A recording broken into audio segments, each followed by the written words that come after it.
Civil military ताल्लुकात जैसे आज हैं शायद माजी में कभी नहीं रहे, बल्कि यकीनी तौर पर कहा जा सकता है कि ऐसे ताल्लुकात कभी नहीं रहे। 70 साल की तारीख में कभी ऐसे मिसाली ताल्लुकात नहीं रहे। माजी में ताल्लुकात की कशीदगी की वजह से कई मुंतखब हुकूमतों को घर जाना पड़ा। हुकूमत रही तो वज़ीर आज़म को घर जाना पड़ा। धरने हुए, तकारीर हुई, साजिशें हुई, बाद में अंदर के मामलात खुलकर बाहर आते रहे।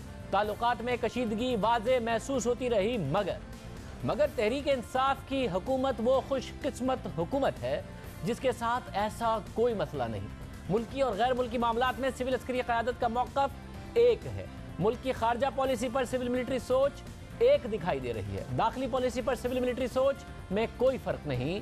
मीडिया के किरदार पर भी सिविल मिलिट्री राय एक जैसी है। खुद तहरीक इंसाफ ये दावा कर चुकी है कि उसके फ़ौज के साथ ताल्लुकात मिसाली हैं, और ये दावा एक दफ़ा नहीं बार बार किया गया। वज़ीर इत्तलात हो या फिर वज़ीर आज़म, वो इस बात का दावा करते हैं। सिविल मिलिट्री क़यादत ना सिर्फ एक पेज पर है बल्कि किताब भी एक ही है, ये भी कह चुके हैं फवाद चौधरी साहब। RDGISPR की मीडिया ब्रीफिंग से मिसाली ताल्लुकात की एक बार फिर से तस्दीक हो गई। वज़ीर आज़म इमरान खान का वो बयान जिस पर अपोजिशन ने तनकीद की, जिसकी सफाइयाँ तहरीक इंसाफ के रहनुमाओं को देनी पड़ी, उसकी वजाहत DGISPR major general Asif Ghafoor ने दे दी। DGISPR ने कहा कि वज़ीर आज़म इमरान खान का बयान सियाक़ो सबाक़ के साथ सुना जाए तो बात वाज़े हो जाती है। मेजर जनरल आसिफ गफूर ने कहा कि वो इस मामले में कोई ऐसा इशू नहीं देखते, और हमने देखा कि अपोजिशन जमातें हों और मीडिया पर ये बात बहुत ज़्यादा की जा रही थी। जो कुछ DGISPR ने कहा वो आपको दिखाएंगे, मगर पहले आपको सुनवाते हैं कि वज़ीर आज़म इमरान खान ने क्या कहा। वज़ीर आज़म इमरान खान ने 3 दिन पहले मुख्तलिफ TV चैनल्स के एंकर्स को दिए गए इंटरव्यू में कहा था कि फ़ौज तहरीक इंसाफ के मंशूर के मुताबिक खारजा पॉलिसी के साथ खड़ी। वज़ीर आज़म ने कहा कि सारे फैसले हमारे मंशूर के मुताबिक हो रहे हैं। उसका आगे पीछे क्या बात की वो भी हमने आपको दिखाई, और कहा एक फ़ैसला ऐसा नहीं है, सारे फैसले ऐसे हैं जो हमारे मंशूर के मुताबिक हो रहे हैं, और एक फ़ैसला ऐसा नहीं है जिसमें उन्होंने मुशावरत ना की हो। अब इस बात पर तनकीद हुई, ये कहा गया कि एक ऐसे मुमकिन है कि रियासती इदारे किसी सियासी जमात के मंशूर की हिमायत करें। पीपल्स पार्टी के रहनुमा कमरुज़्ज़मा कायरा ने भी वज़ीर आज़म के बयान पर वजाहत मांगी। वज़ीर आज़म के कहने पर अगर ISPR ने खामोशी इख्तियार कर ली है तो ये एक तरह की सनद है। तो क्या फौज बाकी जमातों के मैनिफेस्टो के साथ नहीं खड़ी है? कहीं ऐसा तो नहीं है कि बनाने वाला उन्होंने मैनिफेस्टो भी दिया होगा, ये लो। कुछ खुदा का खौफ करें। इस मुल्क को कहाँ लेके, किस सिमत लेके जा रहे हो? मेरा बाब इख्तियार से सवाल है कि आज की हुकूमत के साथ ऐसा है ताउन, बहुत अच्छा, हम उसको अप्रिशिएट करते हैं, होना चाहिए। तो फिर माजी की हुकूमतों से क्यों नहीं था? तहरीक इंसाफ ने इस हवाले से सफाइयाँ पेश की। वफाकी वज़ीर फैसल वाउडा ने गुज़िश्ता रोज़ जियो न्यूज़ के प्रोग्राम कैपिटल टॉक में कहा कि हो सकता है कि वज़ीर आज़म इमरान खान की ज़बान फिसल गई। उनका मकसद ये था कि हमारी जो फ़ौज है, जो हमारा ऑर्गन है, वो गवर्नमेंट के साथ है, जमहूरियत और गवर्नमेंट दोनों के साथ है। अब उसमें कुड भी स्लिप ऑफ टंग के मंशूर उनके मुंह से निकल गया, क्योंकि वो रिवायती पॉलिटिशियन नहीं और वो दिल से बात करते हैं। और कई दफ़ा हम बात करते हैं, हमारे पास वो रिवायती 35 साल पुराने तो हम ट्रेंड है नहीं सर, तो हमें लफ्ज़ ढूंढने पड़ते हैं। तो स्लिप ऑफ टंग की गुंजाइश देनी चाहिए, बिल्कुल देनी चाहिए। What he was trying to tell and say, meaning उसकी ये थी कि गवर्नमेंट के साथ है। मगर आज जब DGISPR से मीडिया ब्रीफिंग के दौरान वज़ीर आज़म के बयान पर सवाल हुआ तो उन्होंने इस बयान की वजाहत की। बड़ा अहम मामला था, कंट्रोवर्सी, अपोजिशन ने इसको कंट्रोवर्सी के हद तक पेश किया। हुकूमती तर्जुमान इसकी वजाहत देते रहे, मगर फौजी तर्जुमान ने चंद जुमलों में इस कंट्रोवर्सी को बढ़ने से रोक दिया, कंट्रोवर्सी को ख़त्म ही कर दिया। उन्होंने जब ये बात कह दी कि आउट ऑफ कॉन्टेक्स्ट ना लिया जाए, पहले भी बात सुनी जाए, बाद में भी बात भी सुनी जाए। इमरान खान भी ये बार बार कहते रहे हैं कि हम किसी और की जंग नहीं लड़ेंगे। इस हवाले से भी DGISPR से सवाल पूछा गया तो उस पर भी उन्होंने वजाहत की और कहा कि ये बात ठीक है कि अब हम किसी और की जंग नहीं लड़ेंगे। ये बात भी DGISPR की तरफ से वाज़े की गई। बिल्कुल एक पेज पर हुकूमत और पाकिस्तान की सिविल और अस्करी क़यादत नज़र आ रही है। DGISPR की प्रेस कॉन्फ्रेंस इस हवाले से भी अहम है कि उन्होंने मुल्क की मौजूदा सियासी हालात पर भी तबसरा किया। उन्होंने कहा कि माजी को भूल कर आगे देखना होगा। हम नाजुक वक्त से इस मकाम पर आ गए हैं जिसे वाटरशेड कहते हैं। और यहाँ बात थी कि वाटरशेड मूवमेंट है पाकिस्तान के लिए, अमन आया है पाकिस्तान में। पिछले कुछ सालों में मुआशी इस्तेहकाम के हवाले से भी बात कर रहे थे कि वो भी बेहतरी आई है, यहाँ से पाकिस्तान बेहतर की तरफ जा सकता है। इसके अलावा DGISPR ने मीडिया से दरख्वास्त की कि सिर्फ 6 माह के लिए पाकिस्तान की अच्छी तस्वीर दिखाएं, उसकी तरक्की दिखाएं, फिर देखें कि पाकिस्तान कहाँ पहुँचता है। ये बड़ा अहम मौका है और वाकई अहम है तहरीक इंसाफ की हुकूमत के लिए, पाकिस्तान के लिए कि सिविल और मिलिट्री क़यादत एक पेज पर है, राय भी एक ही रखती हैं, साथ में मुख्तलिफ पॉलिसी इशूज़ पर दोनों कह रहे हैं कि जो सिविल हुकूमत फैसले कर रही है उसमें मुशावरत के साथ आगे बढ़ा जा रहा है और मुकम्मल तौर पर हुकूमत को सपोर्ट हासिल है। आबिद मीर साहब हमारे साथ मौजूद हैं, सीनियर साफ़ी तज़कियाकार प्रोग्राम, मेज़बान program capital talk. Abid Mir साहब बहुत शुक्रिया। मीर साहब, ज़ाहिर है हुकूमत इस बात का दावा करती रही है कि बड़े मिसाली ताल्लुकात हैं हमारे फ़ौजी क़यादत के साथ, फ़ौजी क़यादत भी ये दावा करती रही है, मगर माजी में भी ये दावे होते रहे, चाहे नून लीग की हुकूमत हो या पीपल्स पार्टी की हुकूमत हो, वो भी ये दावे करते रहे कि बड़ी ज़बरदस्त हमारे मिसाली ताल्लुकात हैं। जो मुख्तलिफ फ़ौजी सरबराह थे उस ज़माने में वो भी मुख्तलिफ तकारीब में कहते रहे कि हम जमहूरियत के साथ खड़े हैं, जमहूरी हुकूमत के साथ खड़े हैं। मगर अब जो इमरान खान साहब कह रहे हैं और फिर जो आज DGISPR ने प्रेस कॉन्फ्रेंस की है, आपको लगता है कि पहले जो मुख्तलिफ बातें हुआ करती थी अब तो बाकायदा तौर पर नजर आता है कि एक मिसाली ताल्लुकात हैं, पाकिस्तान की सिविल और अस्करी क़यादत बिल्कुल एक पेज पर है, मुख्तलिफ फैसलों के हवाले से, मुख्तलिफ मामलात पर अपनी राय के हवाले से एक आइडियल मौका है वज़ीर आज़म इमरान खान के लिए इस मुल्क को आगे ले जाने का। ना कोई ऐसी बात है, ना कोई साजिश का उनको सामना है, मुकम्मल तौर पर वाज़ेह तौर पर एक पेज पर नजर आते हैं। देखिए शाहजेब साहब, मैं समझता हूं कि जब से जनरल कमर जावेद बाजवा साहब पाकिस्तानी फ़ौज के सरबराह बने हैं तो उन्होंने कोशिश की है कि फ़ौजी क़यादत और सिविलियन हुकूमत के दरमियान जो ताल्लुकात हैं ये बेहतर हो जाएं। अभी जबकि वो तकरीबन 2 साल अपने पूरे कर चुके हैं और इमरान खान साहब वज़ीर आज़म हैं, तो उनकी कोशिश ये है कि न सिर्फ ये कि जो हुक्मरान जमात है इसके साथ फ़ौज के ताल्लुकात ठीक हो, बल्कि उन्होंने पार्लियामेंट में मौजूद तमाम जमातों के साथ ताल्लुकात जो है उनको बेहतर बनाने की कोशिश की है। और इसकी एक मिसाल आप को 6 सितंबर का जो यौम दफ़ा है जो GHQ में हुआ था, अगर आपको याद हो तो उसमें शहबाज शरीफ साहब को भी बुलाया गया, उसमें बिलावल भुट्टो जरदारी भी मौजूद थे और वहाँ पे इमरान खान भी मौजूद थे।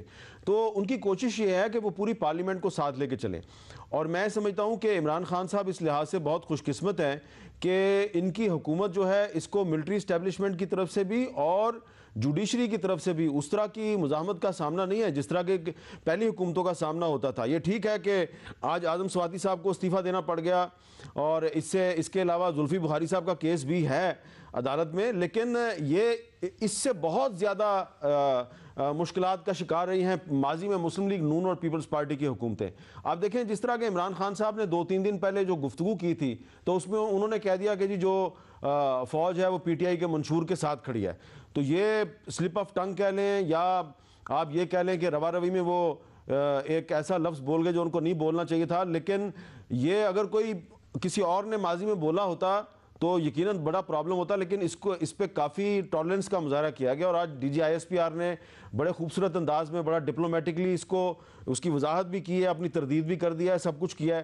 तो उनकी कोशिश ये है कि ये जो मौजूदा हुकूमत है ये कामयाबी से आगे बढ़े और साथ ही साथ जो पार्लिमानी निज़ाम है ये भी कामयाबी से हमकिनार हो। तो मैं समझता हूँ एक बड़ी गोल्डन अपॉर्चुनिटी है इमरान खान साहब के लिए और अभी तक फ़ौज की तरफ से उनको मुकम्मल ताउन का सामना है, फ़ौज उनके साथ ताउन कर रही है, फॉरेन पॉलिसी इश्यूज़ में भी उनको फैसिलिटेट किया जा रहा है। सऊदी अरब से अगर कुछ इमदाद मिली है इसमें फ़ौजी क़यादत का बड़ा अहम किरदार है, UAE से जो असिस्टेंस मिल रही है फ़ौजी क़यादत का बहुत अहम किरदार है, चाइना से जो मिल रहा है फ़ौजी क़यादत का बहुत अहम किरदार है। अंदर की खबर रखने वाले लोग जानते हैं, वो क्रेडिट नहीं ले रहे कोई भी, लेकिन वो क्रेडिट सिविलियन हुकूमत को दे रहे हैं। तो ये बड़ी अच्छी बात है और शायद इसीलिए अब तो वाशिंगटन पोस्ट में भी एक इंडियन जर्नलिस्ट ने यह लिखा है कि Imran Khan is the best bit of India, क्योंकि इमरान खान के साथ फ़ौज है और अगर इमरान खान के साथ फ़ौज है तो पाकिस्तान और इंडिया के बहुत से मामलात भी ठीक हो सकते हैं। ये आम बात है और ने ये आर्टिकल बिल्कुल लिखा है और ये बात भी कही है। सर ये बताइएगा कि ज़ाहिर है अगले 6 महीने के लिए DGISPR कह रहे थे कि मीडिया का बड़ा किरदार है, मस्बत चीज़ें दिखाएं, पब्लिक अवेयरनेस की बात की जाए और 6 महीने ज़ाहिर है बहुत ज़्यादा अहम है। अभी जो 100 दिन हुए हैं हुकूमत को ये शिकवा भी रहता है कि बहुत नेगेटिविटी है, इस हुकूमत को टाइम मिलना चाहिए, कोई शक नहीं है इस बात में, पूरा डिलीवर करने का ये अपनी सिमत और ज़्यादा बेहतर कर सकते हैं। मगर जो 100 दिन में जो तनकीद हुकूमत पर हुई है, चाहे सवाती साहब का मामला हो, इमरान खान साहब का U-टर्न वाला स्टेटमेंट हो, फिर जुल्फ़ी बुखारी का मामला हो, डॉलर का गिरना, इस तरीके से गिरना कि इमरान खान कुछ और कह रहे हों, वज़ीर ख़जाना कोई और बात कर रहे हों, ऐसा लगे सारी जिम्मेदारी वज़ीर ख़जाना पर डाली जा रही है। इसके अलावा इमरान खान साहब का फिर ये कह देना मैं कहीं नहीं जाऊंगा, फिर 100 दिन के अंदर मुख्तलिफ जगहों पे जाना, कहा कि प्राइवेट तैयारा नहीं इस्तेमाल करूंगा, फिर उसको इस्तेमाल करना, जो उन्हें करना चाहिए मगर उनके अपने दावे हैं। तो 100 दिन में जो तनकीद हुई है, क्या हुकूमत की जिम्मेदारी है कि 6 महीने में ऐसे बयानात ना दें, ऐसे एक्शन ना लें कि जिसकी वजह से वो तनकीद समेटें ताकि मीडिया मजीद पॉजिटिविटी हाईलाइट कर सके, या हुकूमत की जिम्मेदारी नहीं है, मीडिया पॉजिटिविटी फिर भी दिखा सकता है, बहुत ज़्यादा दिखा सकता है? नहीं, देखें, आप का जो सवाल है उसी में जवाब भी मौजूद है। अब अगर वज़ीर आज़म साहब जो हैं वो अगर यू टर्न को डिफेंड करना शुरू कर देंगे तो ज़ाहिर बात है एक डिबेट होगी, तो मीडिया ने इस डिबेट में हिस्सा लिया है।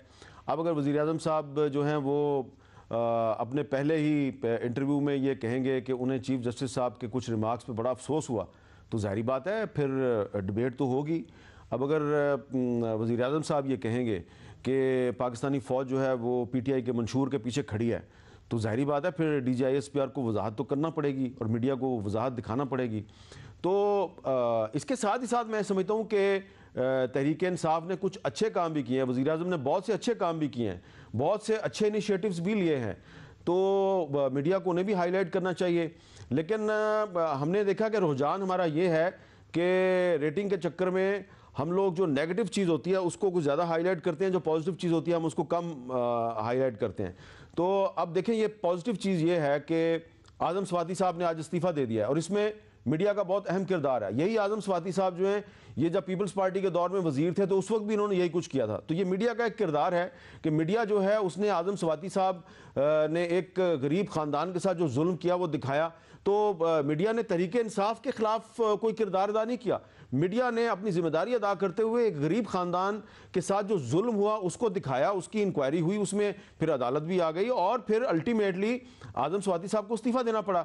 तो मैं समझता हूँ कि जो मीडिया का जो ये किरदार है, मैंने एक मिसाल दिया आपको, तो ये किरदार जो है इसमें दरअसल मीडिया हुकूमत को हेल्प आउट कर रहा है। मीडिया तनकीद के ज़रिए हुकूमत को बता रहा है कि आपके ये जो वज़ीर साहब हैं, इन वज़ीर साहब ने यहाँ पे ये ज़्यादती किया जो उनको नहीं करनी चाहिए थी, और फिर अदालत ने उसका नोटिस लिया और अल्टीमेटली उन वज़ीर साहब को इस्तीफ़ा देना पड़ा।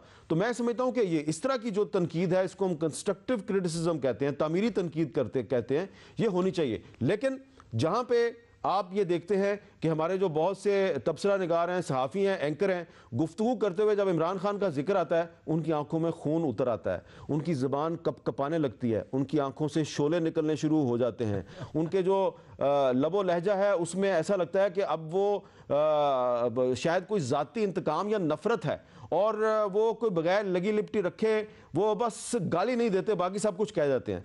तो ये जो रवैया है ये भी नेगेटिव है, ये रवैया जो है इससे भी मीडिया की क्रेडिबिलिटी को नुकसान पहुंचता है।